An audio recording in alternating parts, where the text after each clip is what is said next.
So good afternoon, everyone. My name is Javier Galán. I started my PhD in December 2017, a year ago, under the supervision of Montse Vila. And well, today I'm going to introduce the main ideas of my PhD and the work that we have done so far. The name of the presentation of the PhD will be Plant Community Assembly in Invaded Mediterranean Ecosystems. So I will start by making an introduction to the Mediterranean flora and plant invasions in Mediterranean flora, and then I will move to the theoretical and methodological framework of the PhD, and then I will show you the three parts that the thesis have right now. So about the flora of Mediterranean regions, there are 5 Mediterranean regions in the world. They occupy 5% of the Earth's surface, and they in total have 50,000 plant species. Well, because of the geographical position of these regions in their continents, they have Mediterranean climate, which is mild, cold winters and hot, dry summers,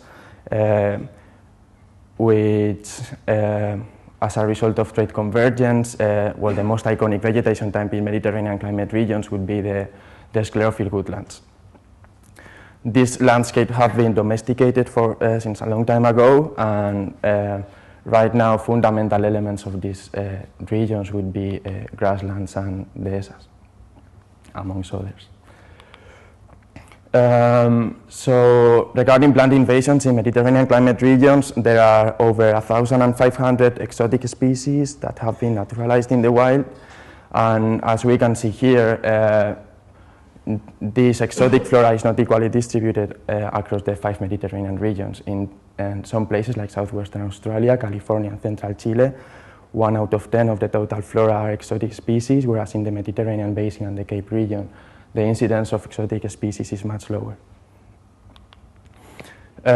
In Mediterranean climate regions in particular, amongst exotic species, the most successful functional type would be herbaceous species, either annual or perennials, fast-growing, generalist, and ruderals. So, well, this is a good example. This is Bromus ordeaceus. It's native to Eurasia. It was introduced in California, in North America 300 years ago, and right now it's outcompeting North American natives everywhere, and in the Mediterranean part of North America, it's widespread. About the theoretical and methodological framework we are going to that we are going to apply. So we are going to study plant invasions from the point of view of functional traits, functional ecology. So some exotic species are very successful in the wild. Some of them are able to establish stable populations. That's when we call them naturalized, and some of them are part of the naturalized species cause a great impact in the ecosystems they invade, then we call them invasive. There are many mechanisms for exotic species to establish successful, stable populations in the wild. However, there are a few requisites the exotic species need to accomplish. The first one is a big propagule pressure. So the higher the propagule pressure, the higher the probability of establishment in the wild. The second one would be can be called like environmental filters. So exotic species don't usually have the traits to establish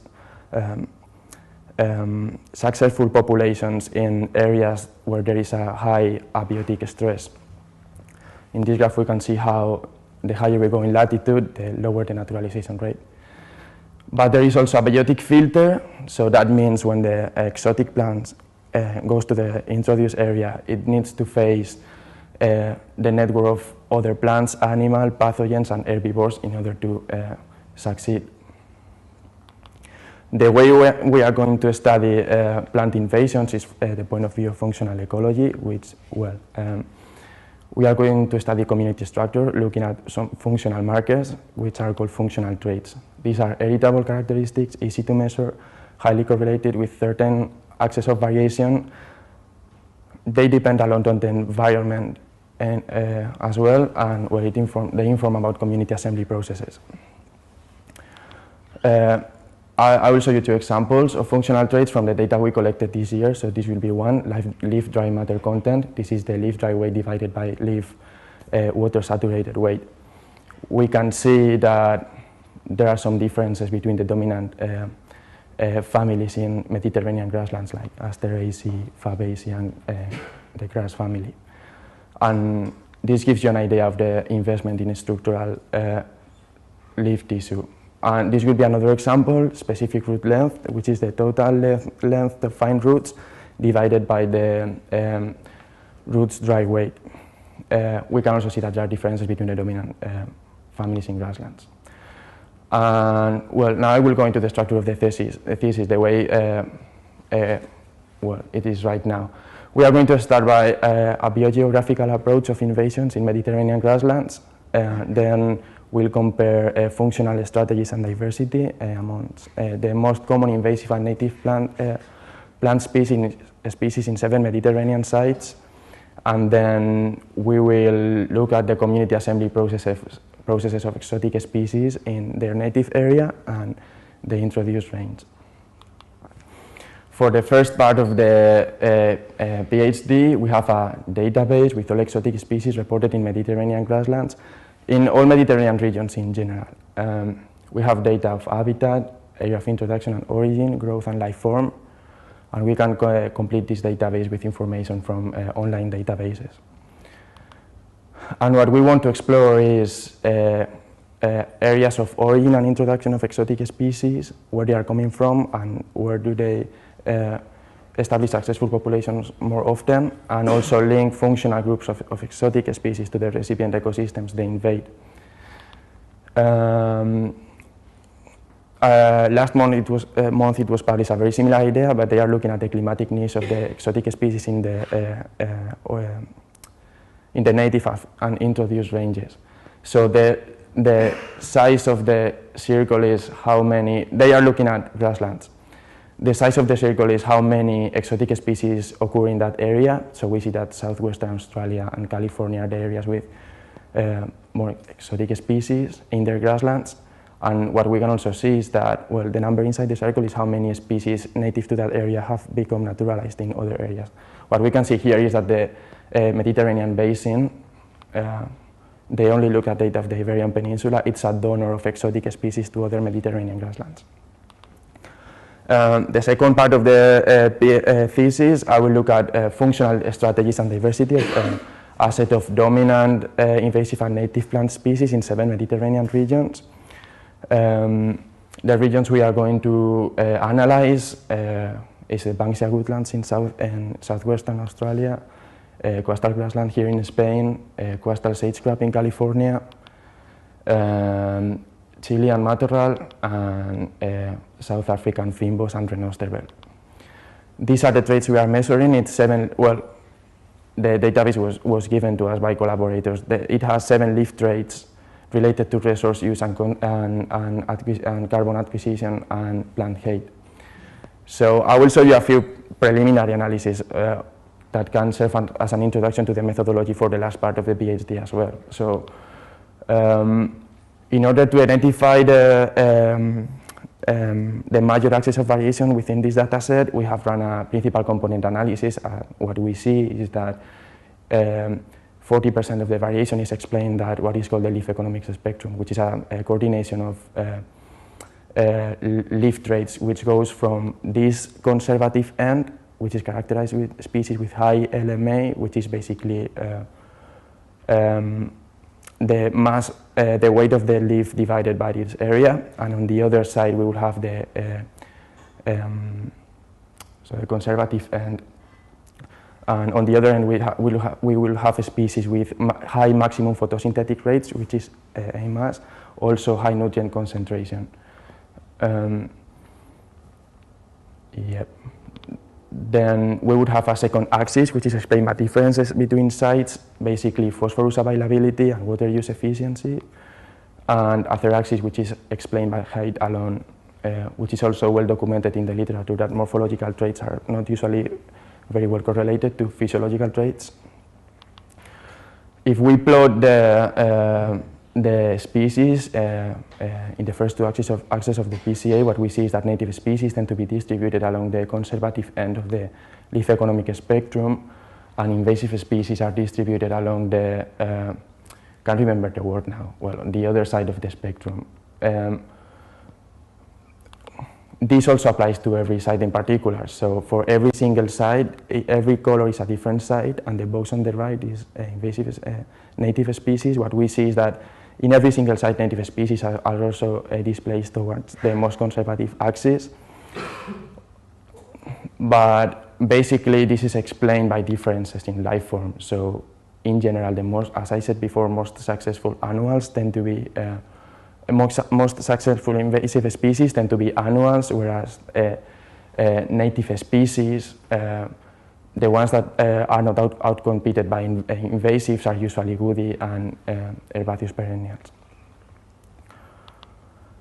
Other things we can measure from this principal component analysis is, for example, how distinctive in that functional space of the three axes of the PCA invasive species are compared to the native ones. What we see here, well, each color corresponds to a different site, and the black line corresponds to the whole data set. What we see is that invasive species tend to be functionally more rare or distant to the rest of the community than native species. And we can also run some using phylogenies to see if invasive or native species are more or less phylogenetically distinct. In this case, what we see is that invasive species are, well, this is the branch length to the closest relative in the community. So what we see here is that invasive species are clustered in the phylogeny. They belong to the same plant families in general, and they are nested within the phylogeny of the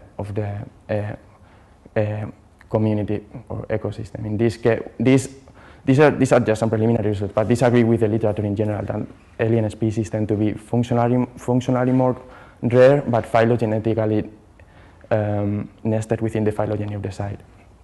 So basically, after analyzing this data, well, what I've seen is that in general, functional traits are very correlated to life forms and are very context dependent. Actually, we didn't find differences in those leaf functional traits within life forms. So, well, I will show you a paper I read not long ago, which, well, it's just a letter. It basically what says is that, and I think this applies to Mediterranean regions in general, that the traits that make native species successful are usually the same traits that make invasive species successful. There is also evidence that there are differences within life forms that actually applies to grasslands. So even within the life forms, you can find differences. But I think this is a good introduction to the last part of the talk, because what we are going to see is if within Mediterranean grasslands, heavily grazed and without a fire event in the last 20 years, and yeah, so within Mediterranean grasslands, there are differences between invasive annuals and native annuals. So what we are doing is measuring, well, yeah, so what we are going to do is, we know that there is a pool of exotic species native to Spain that was introduced in California like 300 years ago. There are over 50 species that are native to Spain, but introduced in California, exotic in California. So what we want to do is look at the patterns of community assembly in the native range in California, but in the native range in Spain and in the introduced range in California. And in order to do that, what we have done is collecting data from plant composition and abundance in 60 grassland communities in Spain, and we have measured functional traits for all those species. And what we want to test are, well, some of these hypotheses. The main hypothesis is that maybe most successful invasive species are performing the same way in the native and introduced ranges. So they would be the most abundant at both ranges, and they would be functionally similar. So they would occupy a similar functional position in the most relevant functional axis in order to outcompete the species they live with in both Spain and California. these are the areas we are sampling. We sample 60 plant communities in Spain last spring, in Sierra Norte de Sevilla and Parque del Cornocales, and we are going to sample 4 more sites in California, 60 more communities in California next year. And this is the selection of traits, the traits we have chosen. They are orthogonal, they are not as much correlated as the leaf traits I showed you before, so these are, we can see like independent axes of variation. Yeah, I think this is it. Thanks for listening.